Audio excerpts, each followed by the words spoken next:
layers where they got to come through us to get messages approved.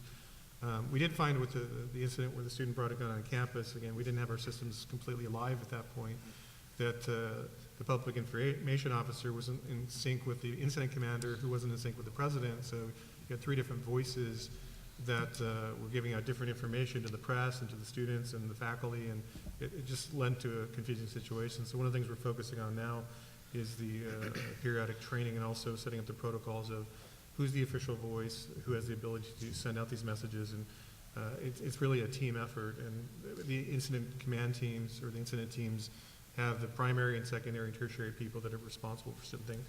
So if an earthquake hits, or for example, Moorpark College is in a fire zone, so they have to shut down their campus occasionally. If you can't get a hold of people because they can't get to campus, what do you do then? So we're trying to set up remote accessibility systems, and we've got that in place for pretty much all the mass notification systems where they can do it either on-site or off. And the district's role is pretty much if it's a county-wide disaster or situation, the district certainly steps in, but we're there to support the campuses and getting the word out. And but it has to be a coordinated effort, and as you know, with that many sites that you guys have, you're covering a much larger area. It's certainly a challenge to keep everyone in sync.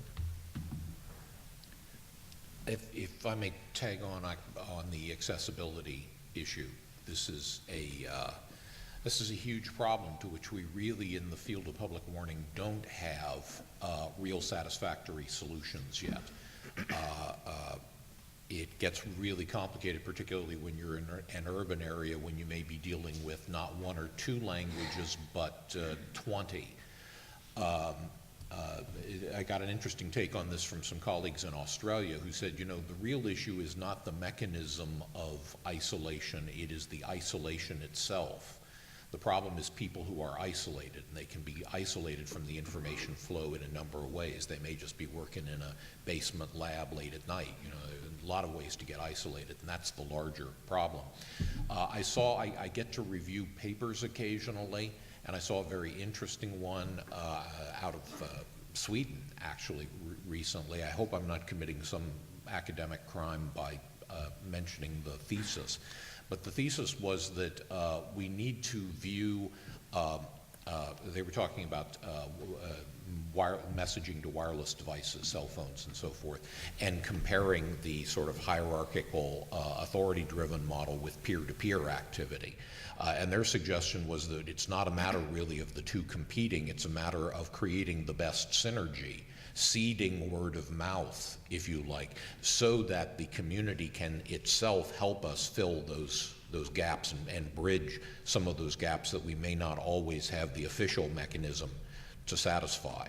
So to some degree, it may be a strategy to reach out to your special needs communities and encourage them to take special care to help each other by communicating when they become aware of something.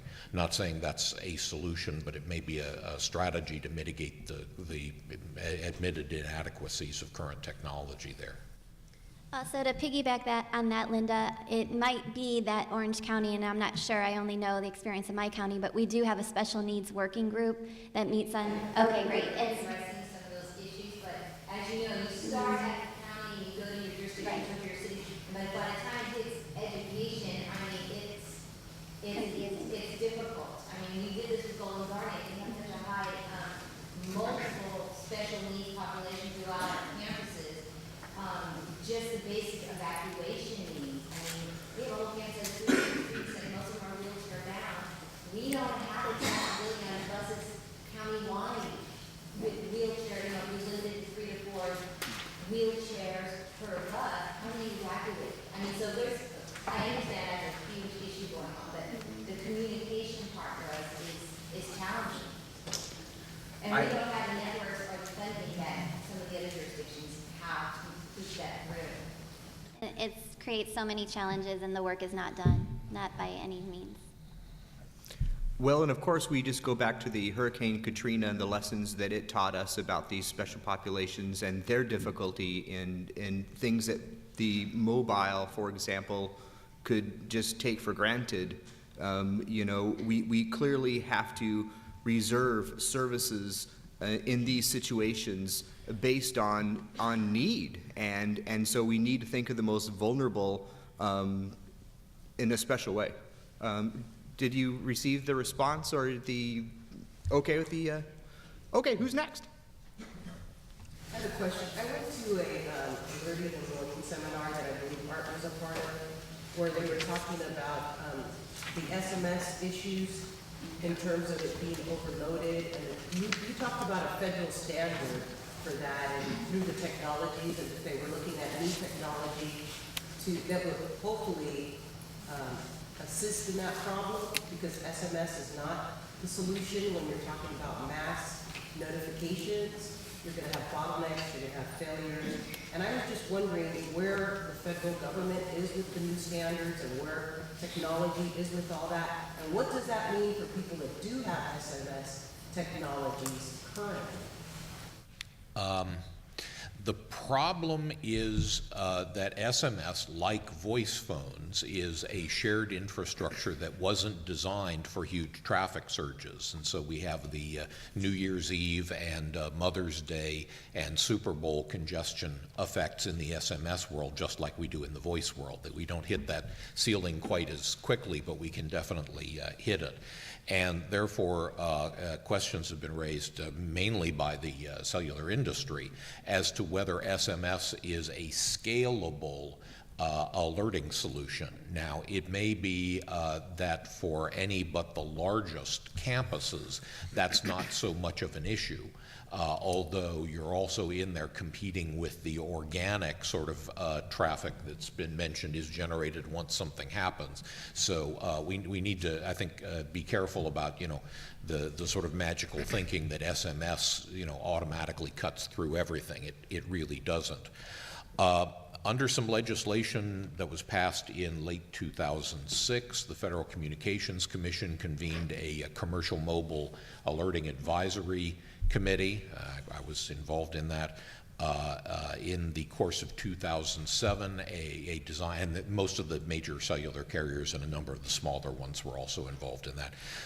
That committee came up with a design for a nationwide alerting capability that used what's called cell broadcast technology, where instead of having to send the same message over and over, one message to each individual recipient, you could send the transmission once and it would go to every cell phone.